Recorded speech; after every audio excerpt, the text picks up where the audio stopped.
Welcome back to another KentuckyKoozie video. My name's Kyle. This is Mavi, and she's a wood cat. Whenever I have a fire going, she collects all these little pieces of wood and hides them all over the place. So I find them behind the couch and under the couch and in the kitchen and all over the floor. Anyways, we're going to get the video going shortly, and I got a few clips to show. And then I'm going to get into some splitting, mostly campfire wood, a bunch of pine. I also want to mention that I have custom made beer koozies or drink koozies, whatever you like, with the channel's name on it, and I'm gonna probably try to figure out how to sell those.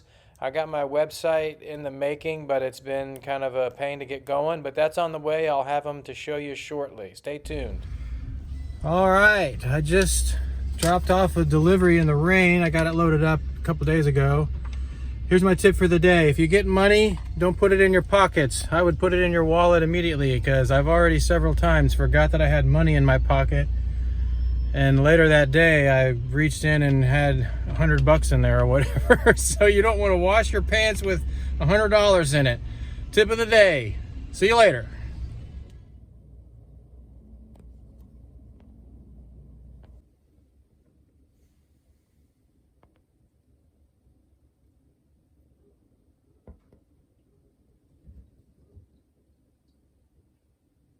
It's February 2nd, I think.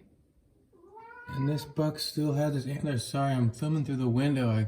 It's a tough angle. He's right here in my backyard trying to get some clover. Good day, wood people. It's a beautiful day, and I got a bunch of ash and all that ash that I cut down in my previous videos, and I need to get some pine. I got splitting to do, but the first order of business was I made a used oil container, and a dish soap thing was the easiest thing I could find to put it in. It's all I had. I don't have one of those fancy oil squirters with the little thumb trigger. I'd like one. My dad had one in the garage growing up, but I don't have one. So I'm gonna start using that. I'm looking forward to it because I've been spraying grease and that's expensive. This is a good solution. I'm gonna get out there and get splitting. I got a lot of work to do. I'm just getting going here. Got to get this thing uncovered. Now I'm gonna show this footage probably sped up because it was a good hour and 20 minutes or so of footage that I have, and I show a lot of footage. My log splitter's been doing great. I still want to do a video on everything I like about it. I love the splitter. The Power Connects guys are awesome. The main thing is the people are great and the parts are available and the support is there. It's not some company that doesn't care and doesn't answer the phone. So I'm just getting this going. I put a little used oil on the beam here to get it lubricated. And I have all kinds of different wood to split. But I also need to do my first oil change in this splitter and change the hydraulic oil filter. So whenever I get that stuff shipped, I'll probably make a video of me doing that. It's still the initial like 10-hour oil change. I've never done it. I'm a little bit over on my hours, and the hydraulic filter I got to figure out. I got to get the part number off of it and order it all and get it on the way. So I'll probably, like every other YouTuber, make a video out of that. It's a content idea, so that'll be on the way whenever I get time. Stay tuned. I also want to take this opportunity to mention that I've been talking to the guys at Power Connects here and there, and they mentioned that they're making improvements to these splitters, and I think I actually got the last 30-ton log splitter that they made or had in stock. I mean, I bought one, and if you go to their website, it's out of stock. It's been out of stock since that day. But, of course, I got the last one before the redesign. But they're going to redesign these splitters. Hopefully, I think next year they're going to release a new one. And from what they told me, they're working on the cycle times, which will be awesome. So if you're in the market for a splitter, you might want to hold off till later this year and buy a Power Connects. The cycle time on my splitter isn't that bad. I can't remember off the top of my head. It's like 9 or 10 seconds. It's not terrible, but they're gonna make vast improvements on that is what they're looking at doing. So I'm looking forward to that, and I'll probably mention that in my video. If I ever do a video on everything I like on this splitter and do a review on it, the only problem I've even had is that tank hose that's leaking. And I hate to even mention it, but it won't stop leaking, and it's still doing it. I keep tightening it, and then you tighten it, and then it heats up, and then it leaks. And you tighten it, then it heats up, then it leaks, and then it gets so tight that it ends up tearing the hose up.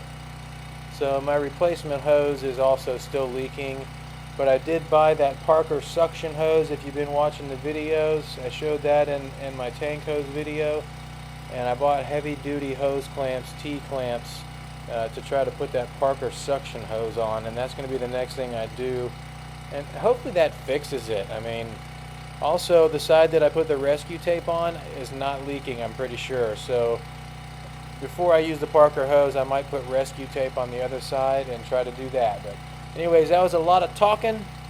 We're going to get into the splitting now that I'm all set up and ready to go. I got the wood piles uncovered so I can throw wood all over the place.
Here,